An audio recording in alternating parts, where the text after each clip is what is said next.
Once upon a time, there was a dear little girl who was loved by everyone who knew her. Grandmother loved her most of all, and she couldn't do enough for the child. She gave her a cape made of red velvet, and it looked so sweet that the little girl never wanted to wear anything else. So everyone began to call her Little Red Riding Hood.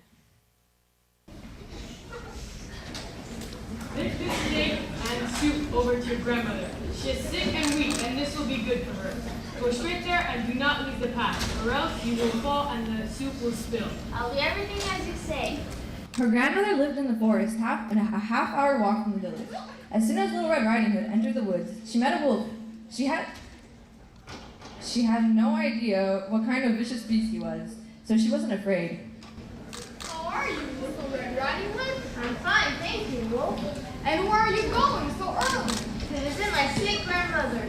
What are you carrying in this basket? I'm taking cake and soup to help her get well. But Little Red Riding Hood, where does your grandmother live? About 15 minutes from here, under three large oak trees. You must know the place. What's a young, tender thing? The wolf thought to himself. She'll make a plum little more salad, better tasting than the old lady. Can't hurt that. Hey, what are you doing there? Fine. If I'm clever about this, I'll be able to eat them both. The wolf walked beside his Little Red Riding Hood, and after a while he said, Little Red Riding Hood, you're marching as if you're on your way to school. You aren't even noticing how lovely it seems to look. Listen to how beautifully the birds are singing. Look at all the pretty flowers. Little Red Riding Hood looked around and saw the sun through the trees and noticed the beautiful flowers. I'll pick a fresh bouquet for Grandma. I have a lot of time. So she left the path to gather flowers, but each time she picked one, she saw a prettier flower just a little further off. And she walked deeper and deeper into the forest. Meanwhile, the wolf went straight to Grandma's house and knocked on the door. Who's there? Riding Hood with cake and soup. Please open the door. Just open the latch and come in. I'm too weak to get out. The wolf lifted the latch and opened the door. Without saying a word, he went straight to Grandma's bed, threw her in the closet, and put on her clothes.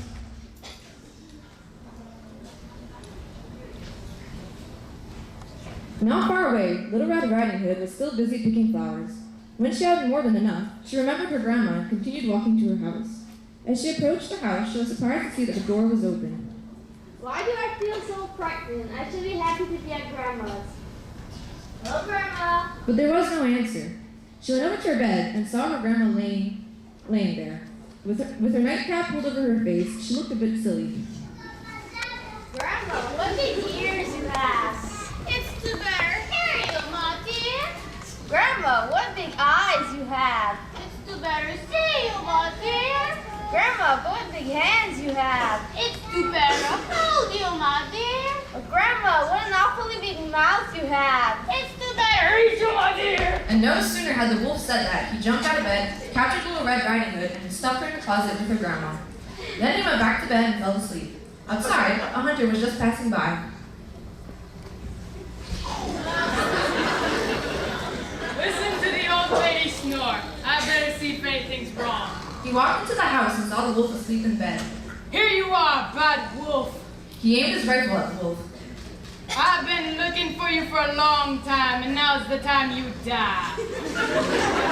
The hunter shot the wolf and then heard something banging on the closet door. Holy jalapenos, what's in there?